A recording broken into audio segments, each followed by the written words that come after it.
It is July 4th, and I've been praying a lot about something, and what my brain as an autistic person does is I will, and maybe other people relate to this, and as a spiritual person, I will, in the back of my mind or consciously, obsess about something that doesn't quite fit right or click until I figure it out, or until, God, goddess, spirit, divinity, etc., the collective reveals it to me.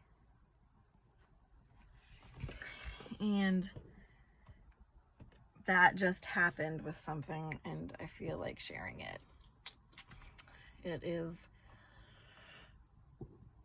I really wish certain people could see this, but they have utterly, I'm not even go there. It's negative. It's not worth my time. Okay, so this is in relation to this thing that happened with the Israel-Palestine situation. I'm not even going to use the word conflict anymore because they're my fucking cousins, and like, I'm not going to feed more energy into the vibration of conflict, okay? So,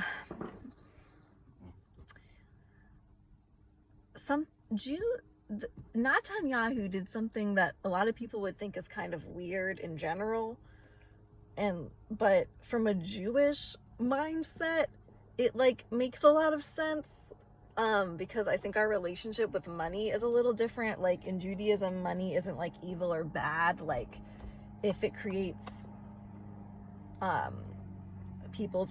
Jewish people's ability to do tzedakah, or like give to the earth more, or even be safe, even if it means that you can be safe and continue to practice Judaism.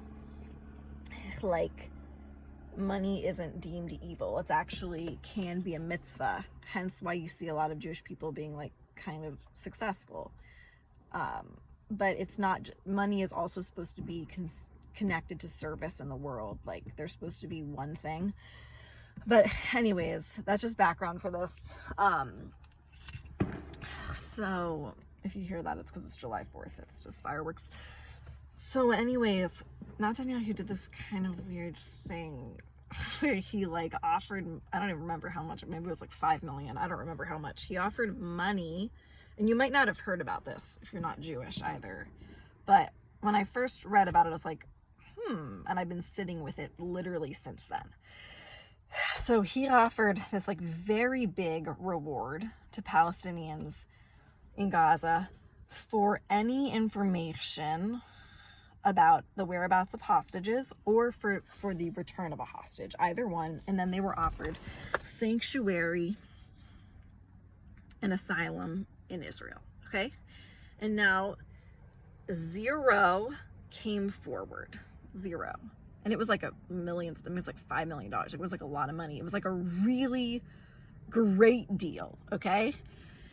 And I guess during the Holocaust in Nazi Germany, there were some like wealthy Jews who, I guess there was like a history of this, of like people doing the right thing because they were paid off and like helping save Jews, okay, in the past. So that's kind of like there was like some Germans who were paid off and helped some Jews. And so that's part of the psychology.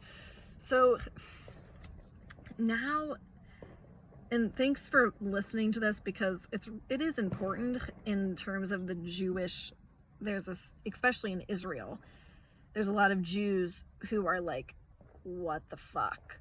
Like Palestinians, I mean, okay, I know that this, like, you gotta bear with me, and all the parts might not perfectly make sense, but they will.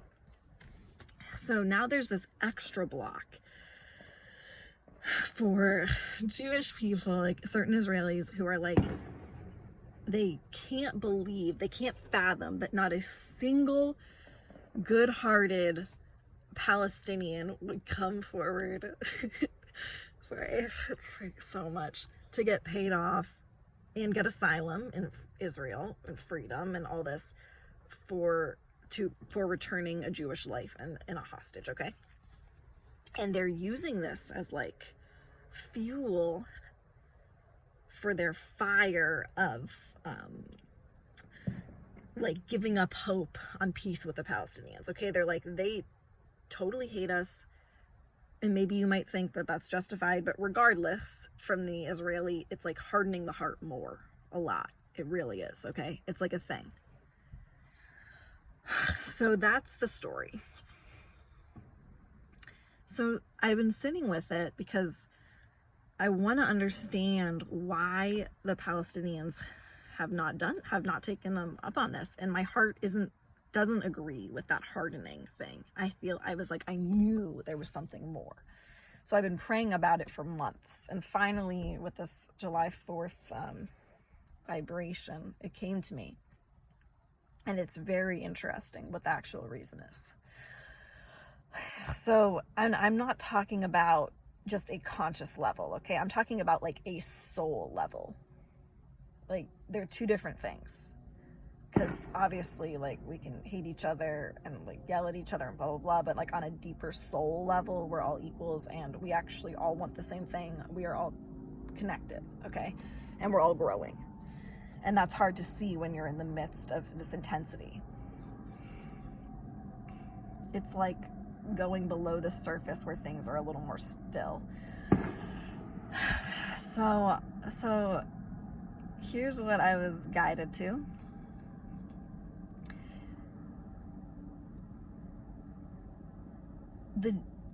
The hostages are experiencing the same vibration of suffering, the exact same vibration of suffering, although overall in this moment, as the Palestinians in Gaza.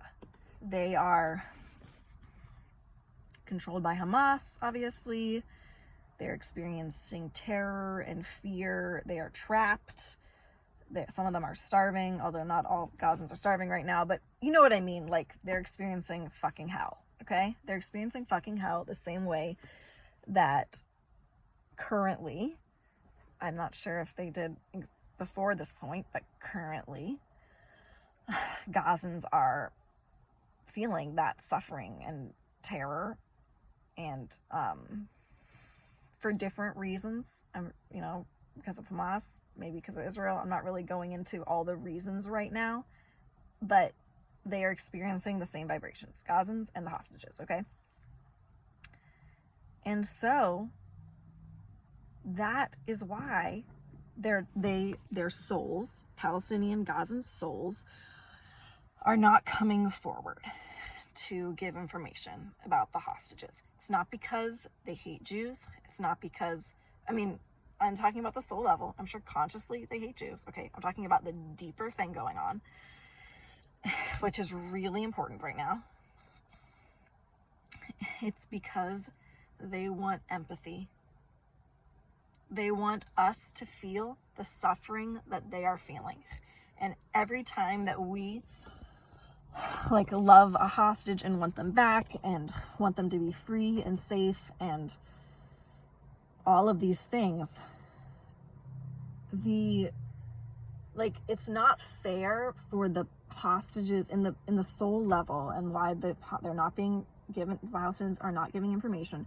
It's because it's not fair on a soul level for them to just go free. I know this is hard to hear. This might be very hard for people to hear.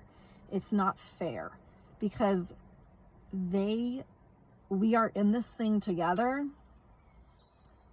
We are all supposed to become more compassionate. And I know that those are just words, but that's the truth. They want us to feel what they feel. And we are through the hostages. And